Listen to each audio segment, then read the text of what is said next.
direction. My name's Curtis Bell, 48 years old, 20 years with Hollowgate Systems, the biggest residential builder in Phoenix. I managed subcontractor compliance for every project from Scottsdale to Tempe. Made sure every electrician had his license, every plumber knew the code, every framer followed specifications, the kind of work that kept buildings standing and kept lawyers away. The new vice president, Jacob Morrison, delivered his speech from behind my desk like he already owned it. Fresh from some corporate office in Denver, probably never held a hammer in his life. His suit cost more than most of my crew made in a week. We need someone with fresh ideas, he continued, not looking me in the eye. Someone who understands modern efficiency. I knew what that meant. Someone who would cut corners and call it innovation. Someone who would hire cheap and hope nobody noticed. Someone who would nod when Jacob suggested ways to streamline the approval process. I understand, I said, because arguing wouldn't change anything. 20 years of perfect safety records, 0 violations, commendations from the city inspector. None of that mattered when the new guy wanted his friend in the chair. The friend's name was Trevor Banks. 34, graduate degree in business management, 0 experience in construction. Jacob introduced him around the office like he was the solution to problems we never had. Trevor had soft hands and spoken buzzwords about optimization and synergy. I spent the afternoon boxing up my tools, my code books, my files. 20 years of knowing which electricians you could trust, which plumbers showed up on time, which framers read blueprints properly. All of it reduced to cardboard boxes and a handshake from human resources. Walking to my truck, I passed the Sunrise Hills development where we had 3 houses in various stages. Foundation poured on Lot 12, framing started on Lot 9, electrical rough-in scheduled for Lot 6. I'd been managing that project for 8 months, knew every detail, every contractor, every inspection date. Trevor Banks would be taking over in the morning. I sat in the cab of my Ford for a long time, watching the sun drop behind the mountains. 20 years of getting up at 5 a.m., driving to job sites, making sure everything was done right, making sure families moved into houses that wouldn't burn down or flood or collapse. Now, some kid with a business degree would be signing off on work he couldn't evaluate. Jacob Morrison would be pushing for faster completion times and lower bids. The inspection schedule would become a suggestion instead of a requirement. I started the engine and drove home, but something in my gut told me this wouldn't end well for anybody. I'd started with Hollowgate right out of trade school, worked my way up from assistant project manager to compliance specialist, then supervisor. Learned from old-timers who taught me that cutting corners on construction was like cutting corners on surgery. Somebody always paid the price later. My dad had been a union electrician for 37 years, taught me to respect the trade, respect the code, respect the fact that people would be living in whatever we built. Every wire you approve could kill somebody's kid, he used to say. Every shortcut you allow could burn down somebody's life. I met my wife Claire on a job site in 2009. She was the city inspector who caught a plumbing violation that 3 other people had missed. We argued about code specifications for 20 minutes before I realized she was right, and I was an idiot. Married her 8 months later. Our daughter Rebecca was 15 now, sophomore in high school, played volleyball and wanted to study engineering. She'd grown up visiting job sites, watching houses rise from dirt to homes. Always asked good questions about load-bearing walls and electrical systems. Made me proud that she understood why the work mattered. The warning signs had been there for months.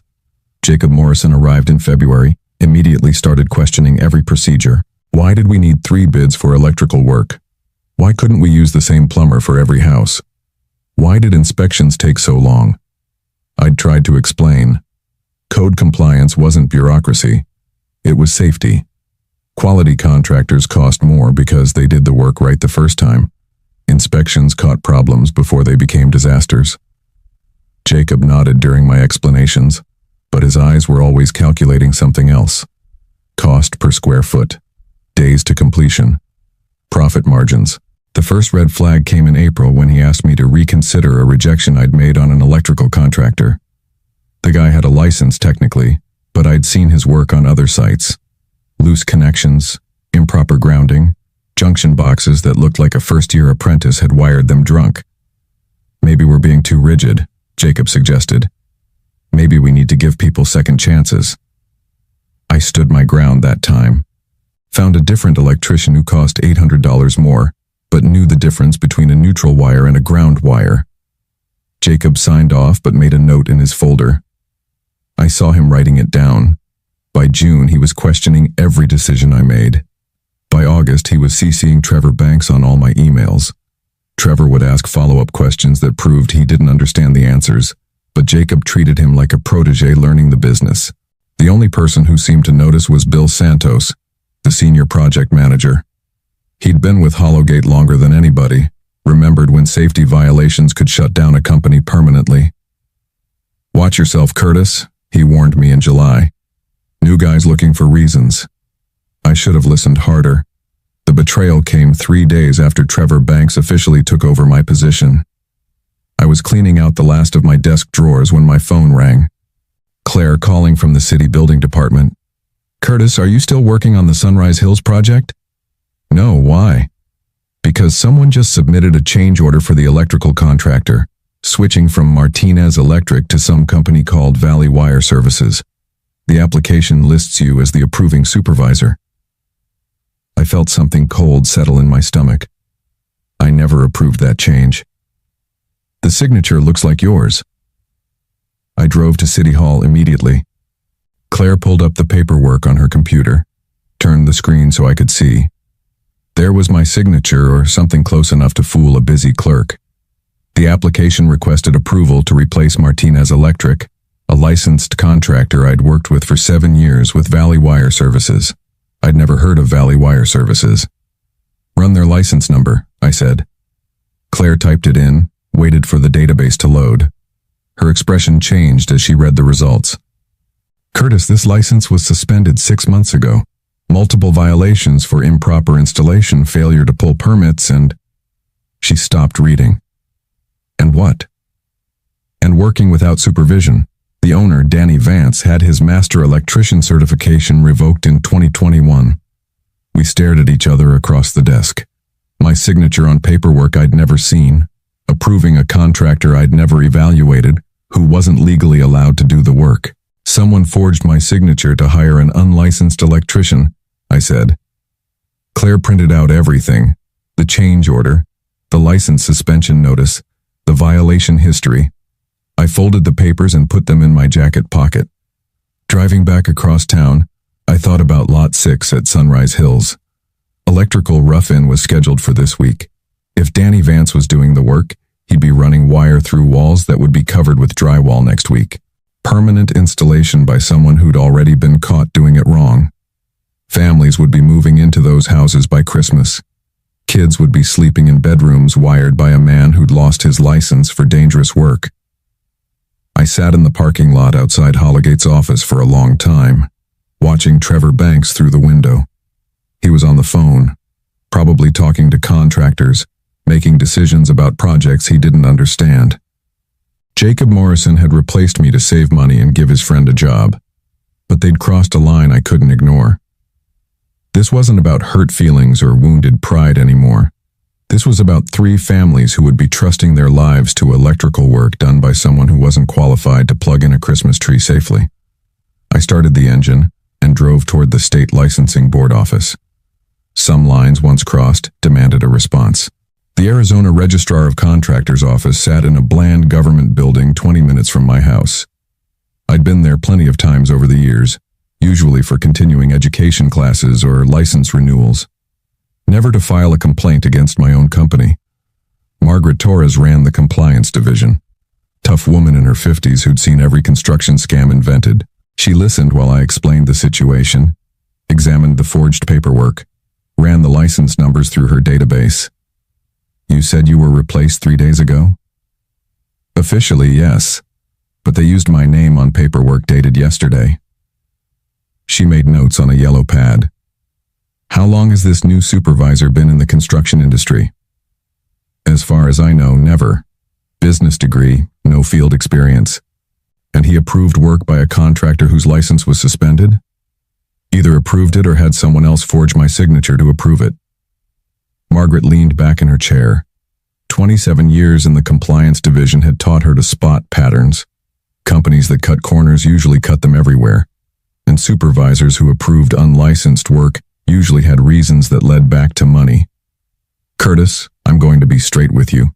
This triggers a mandatory site inspection. If we find unlicensed work in progress, the project gets red tagged immediately. Work stops until everything's brought into compliance. How long does that usually take? Depends on what we find. Could be a few days if it's just paperwork. Could be months if they have to rip out walls and start over. I thought about Jacob Morrison's reaction when state inspectors showed up unannounced. Trevor Banks trying to explain why he'd hired contractors he couldn't evaluate. The Sunrise Hills project grinding to a halt while investigators sorted through every approval, every permit, every signature. There's something else, Margaret said. If this complaint leads to significant violations, the state considers hiring the original supervisor as a consultant for the remediation. Someone who knows the project, understands the issues, can help bring everything back into compliance.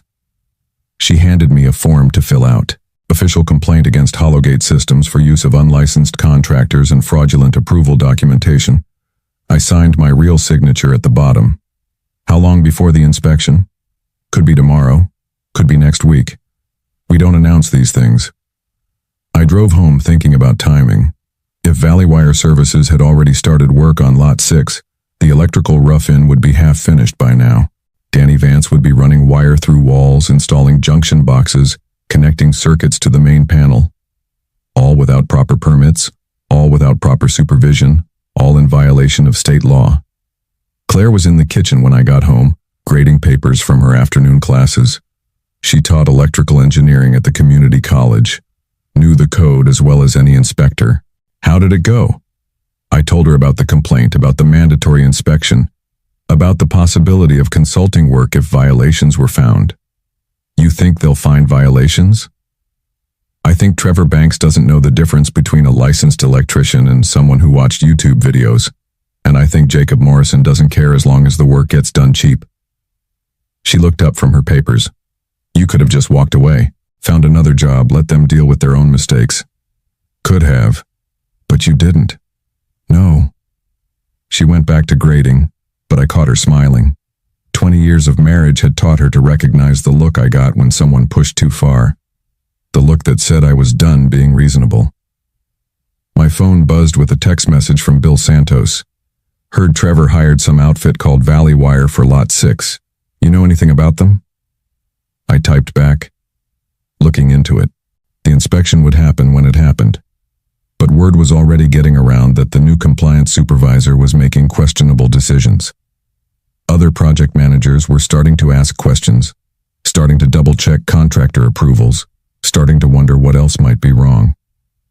Trevor Banks was about to learn that construction was a small industry, where reputation mattered more than business degrees. The call came at 6:30 in the morning, 2 days after I'd filed the complaint. Margaret Torres, her voice official and careful. Curtis, we need you at the Sunrise Hills site in 1 hour. Bring your documentation. I dressed quickly, grabbed the folder of paperwork Claire had printed, and drove through the desert dawn thinking about what the inspectors might have found. The Sunrise Hills development was buzzing with activity when I arrived. 3 state vehicles parked at different lots, inspectors with clipboards and cameras documenting everything. Margaret met me at the site trailer where Trevor Banks sat across from 2 compliance officers. He looked like a man who'd just discovered that business school hadn't prepared him for this conversation. Curtis, we need you to verify some information. According to our records, you approved electrical work by Valley Wire Services on Lot 6. According to the contractor, you also approved them for Lots 9 and 12. I felt my stomach drop. Lots 9 and 12 hadn't been on the original complaint. If Trevor had hired Danny Vance for multiple houses, the violations were bigger than I'd thought. I never approved Valley Wire for any work. I've never even heard of them until 3 days ago. Margaret showed me 3 sets of paperwork, all bearing signatures that looked like mine, all approving Valley Wire Services for electrical rough-in work on different lots.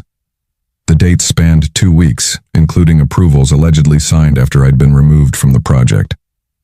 "The plot thickens," said Inspector Rodriguez, a heavy-set man who'd been walking construction sites for 20 years. "We found active electrical work on all 3 lots.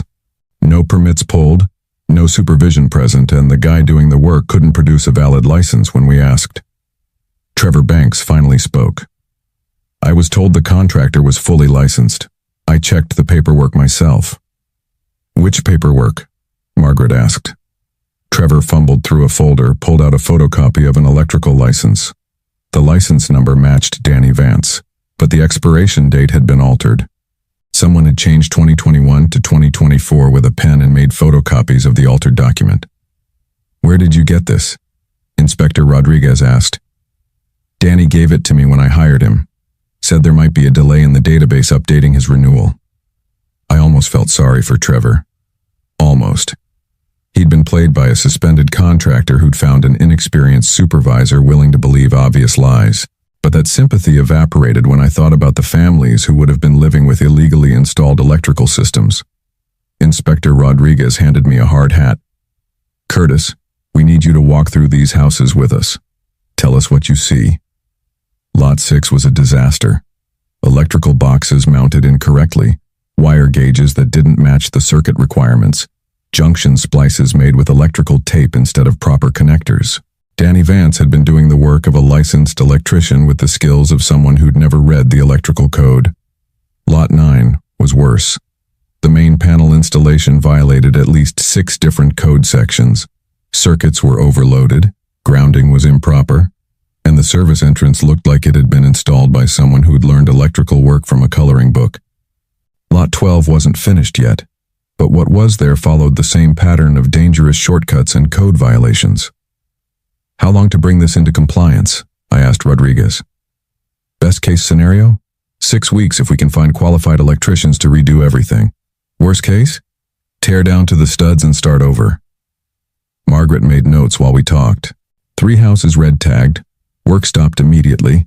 Contractor referred to the state attorney general for operating without a license and document fraud. "Trevor," she said, turning to the man who'd replaced me. "You're suspended from approving any electrical work pending a full investigation of your qualifications and training." I watched Trevor Banks realize that his first week as compliance supervisor might also be his last. The Hollowgate office felt different when I walked in that afternoon. Word had spread fast about the inspection, the red tags, the investigation. Jacob Morrison's door was closed, but I could hear his voice through the walls, probably explaining to corporate headquarters why a major project had been shut down by the state. Bill Santos met me at the reception desk, grinning like he'd just won the lottery. "Curtis, you beautiful bastard. How did you know?" "Know what?" "That Trevor's electrical contractor was a fraud.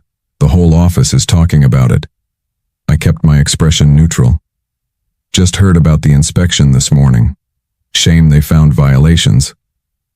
Bill nodded, but his eyes said he knew exactly what had happened.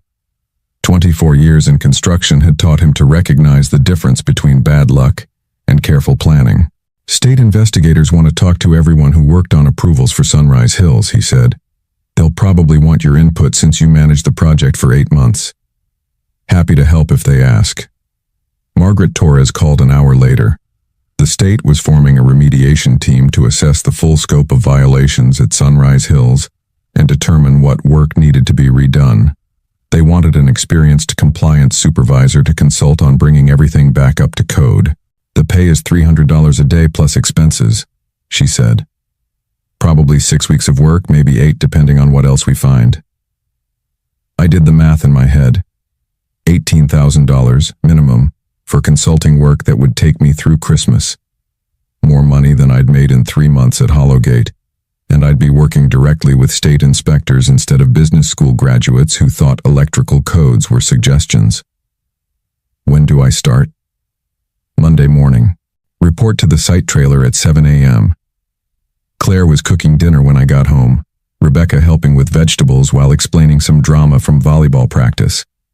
Normal family life continuing while my professional world turned upside down and then right side up again. "The state wants me to consult on fixing the Sunrise Hills mess," I told Claire. "How long?" 6 to 8 weeks. Good money." Rebecca looked up from chopping peppers. Dad, does this mean the people who replaced you screwed up? Language, Claire warned, but she was smiling. Yes, I said. They screwed up pretty badly. Good.